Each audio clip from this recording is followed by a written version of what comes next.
लोगों ने मुझे कहा कि क्वेटा से तफ्तान का एक वीडियो बनाए कि किस तरीके से क्वेटा से तफ्तान कम से कम ख़र्चे में पहुंचा जा सकता है, या आसान सवारी लग्ज़री सवारी में आप किस तरह आ सकते हैं। तो ये वीडियो मैं बना रहा हूं और शुरुआत मैं कर रहा हूं क्वेटा के रेलवे स्टेशन से।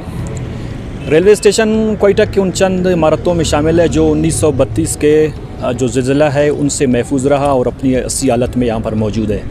तो चलिए अब स्टार्ट करते हैं अपना वीडियोज़ के हम किस तरह क्वेटा में तफ्तान के जो बसेज़ के स्टॉप अड्डे हैं वहाँ पर पहुँचते हैं, किस तरीके से फिर तफ्तान किस तरह जा जाते हैं। तो आइए हमारे साथ और हम आपको क्वेटा के भी बारे में कुछ भी बताएंगे और जो रास्ता है उसके बारे में आपको बताएंगे और तफ्तान तक। तो क्वेटा में तमाम इलाकों में आपको दो तरह के ट्रांसपोर्ट मिलती है, पब्लिक ट्रांसपोर्ट। एक लोकल बसेस होते हैं जो बहुत ही पुराना और 70 के दाई के हैं, जबकि दूसरा आसान सवारी रक्शे की सवारी है। आपको मुनासिब कीमत पर क्वेटा के किसी भी कोने से पहुंचाए जा सकते हैं, इसलिए हमने भी यही मुनासिब समझा कि हम रक्शे ही के थ्रू जाएंगे। रक्शे जो है यहाँ रेलवे स्टेशन से जो तफ्तान के बसेस के अड्डे हैं, सर्वे या 2 नंबर गली बोलते हैं उनको, वहाँ तक आपको 150 से 200 रुपये लेते हैं और आपको आसानी से आपको वहाँ पर ले जा सकते हैं। हमने भी यहाँ रक्षा किया और रेलवे स्टेशन से तफ्तान के जो बसेस के अड्डे हैं सरियाब रोड पर, वहाँ तक जाने के लिए हमने रक्षा किया और बआसानी हम वहाँ तक। ये आप देख सकते हैं, ये सरियाब रोड का इसके मनाजिर हैं सरियाब रोड के। और यहाँ पर तफ्तान के मुतअद्दिद कंपनियों के अड्डे हैं। दूसरा सवारी आपको 2D मिलता है फातिमा जिन्ना रोड क्वेटा से, वहाँ से भी आप जा सकते हैं लग्जरी सवारी में। लेकिन यहाँ जो 2 नंबर गली है यहाँ पर बसेस की कंपनी है, ये ऐसा कुछ मनाजिर आपको मिलते हैं। तो यहाँ पर वली कोचेज़ का कंपनी है, ख़ान कंपनी है, मशहूर कंपनी है तफ्तान के। यहाँ पर उनके दफातर है, 1200 से 1500 तक आपको यहाँ पर आसानी से टिकट मिलता है। और साथ ही यहाँ पर मुख्तलिफ़ दुकानें भी मिलते हैं। आप अपने जो रास्ते के खाने पीने के जो ज़रूरियात है यहाँ से आप पूरा कर सकते हैं। और ये आप देख सकते हैं मुख्तलिफ़ दफातर है तफ्तान को जाने वाले जो ट्रांसपोर्ट कंपनियाँ हैं। और आसानी से आप यहाँ पर फ्रूट भी ले सकते हैं अपने रास्ते के लिए, क्योंकि रास्ते में बहुत सी ऐसी जगह हैं जहाँ पर आपको ख़राब खुराक भी मिल सकता है। तो हमने सफ़र का आगाज़ कर दिया।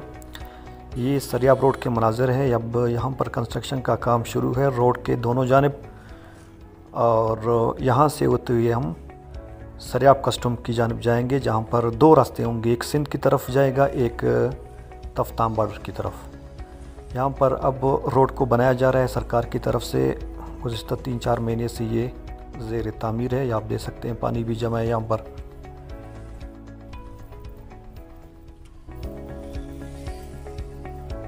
ये कस्टम का इलाका है। यहाँ से एक सड़क सिंध की तरफ जाएगा बरास्ता सिब्बी, और दूसरा बरास्ता नौशकी दालबंदिन और तफ्तान तक जाएगा। कराची का रास्ता भी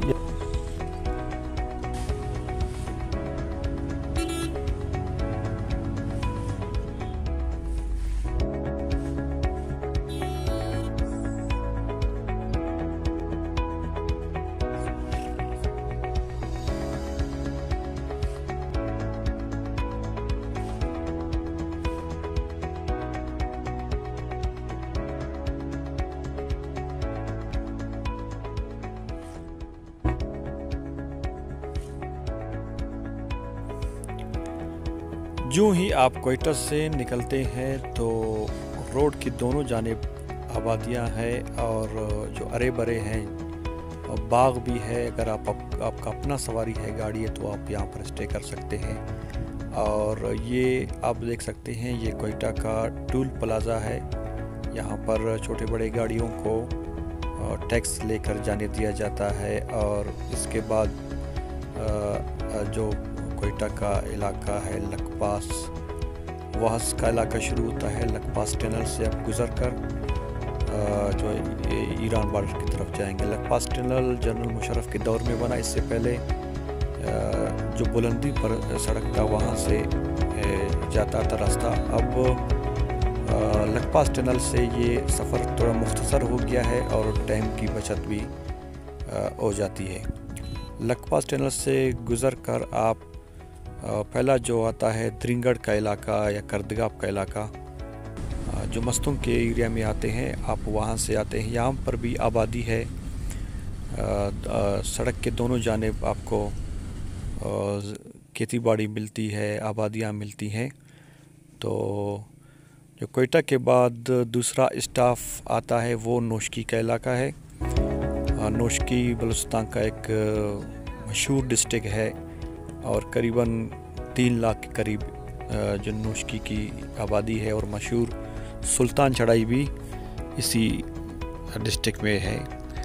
ये एक ख़तरनाक चढ़ाई है। यहाँ पर अगर आप अपना गाड़ी इस्तेमाल कर रहे हैं तो एहतियात करना होगा यहाँ पर, क्योंकि बहुत ही बुलंद चढ़ाई है।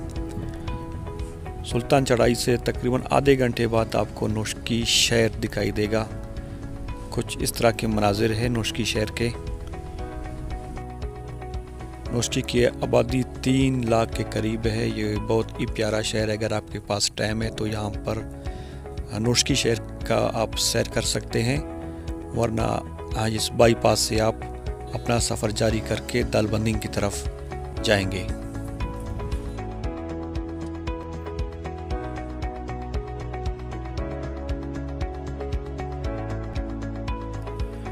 नोशकी के बाद जो पहला आबादी आता है मल, जिसको कहते हैं मल, नोशकी के उन ज़रई इलाकों में शामिल है जहाँ पर बहुत से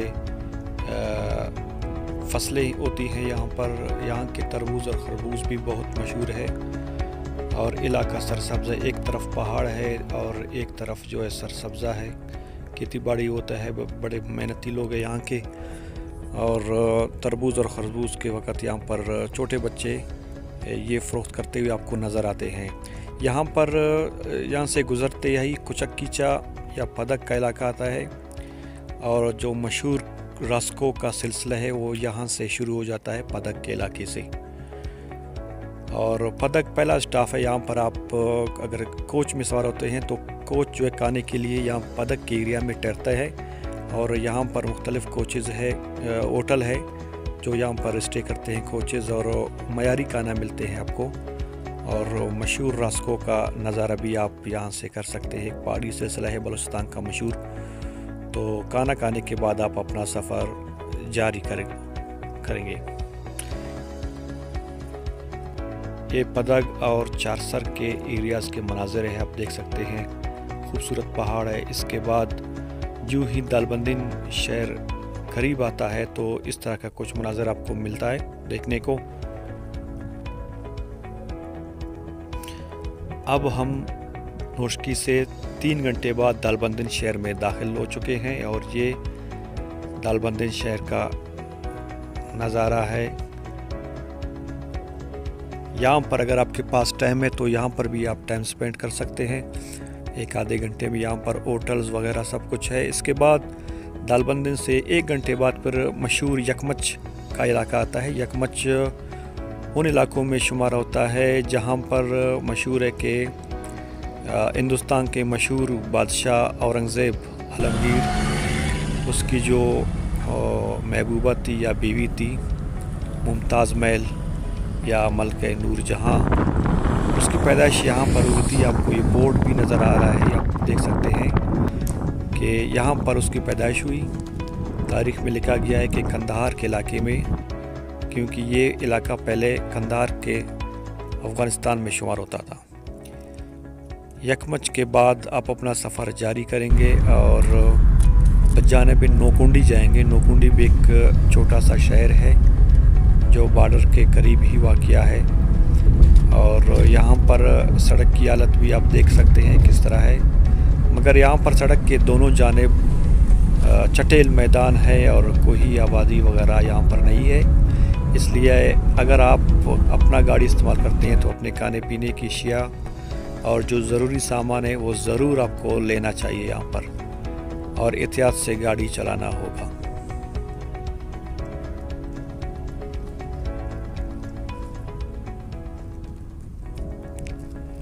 दालबंदी से तकरीबन 2.5 घंटे बाद एक 180-190 किलोमीटर का सफ़र तय करके आप नौकुंडी में दाखिल होंगे। रास्ते में आपको बहुत से ऐसे मनाजिर देखने को मिलेंगे। यहाँ पर जो जंगली हयात है या ये ऊंट है, यहाँ का मशहूर जो है मालदारी यहाँ के लोगों का है।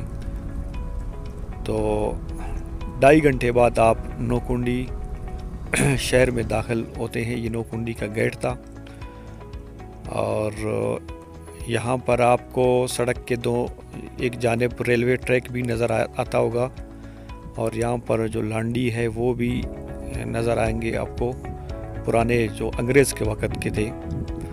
नौकुंडी से एक आधे घंटे बाद आप उस इलाके में दाखिल होंगे जो मशहूर रेकोडिक प्रोजेक्ट के नाम से मशहूर है। ये वही इलाके हैं जहाँ पर मादनियात के बड़े ज़खायर दरियाफ्त हुए हैं। रेकोडिक का इलाका है। यहाँ आपको रोड के दोनों जानिब संगमरमर दूसरे मादनियात आपको नज़र आएंगे।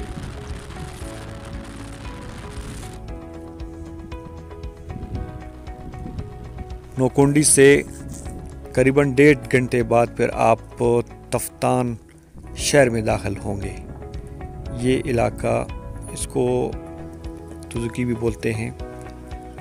ये तफ्तान शहर के मनाजिर है। 1.5 घंटे बाद नौकुंडी से आप तफ्तान शहर में दाखिल हो चुके हैं और ये तफ्तान का बलूचिस्तान चौरंगी है। यहाँ पर आपको टैक्सी भी मिलेंगे, बॉर्डर की जानिब होटल्स भी मिलेंगे, खाने पीने के होटल्स भी मिलेंगे और यहाँ पर आप अपना करेंसी भी चेंज कर सकते हैं और टैक्सी के ज़रिए आप बॉर्डर की जानिब जाएंगे। और बॉर्डर का एरियाज़ कुछ इस तरह है। ये मस्जिद है और पाकिस्तान गेट दूसरी जानिब आपको दिखाई देगा। पाकिस्तान गेट पर आप अपना एंट्री करेंगे, नाम लिखवाएंगे, जो ज़रूरी मालूमात है वो देंगे।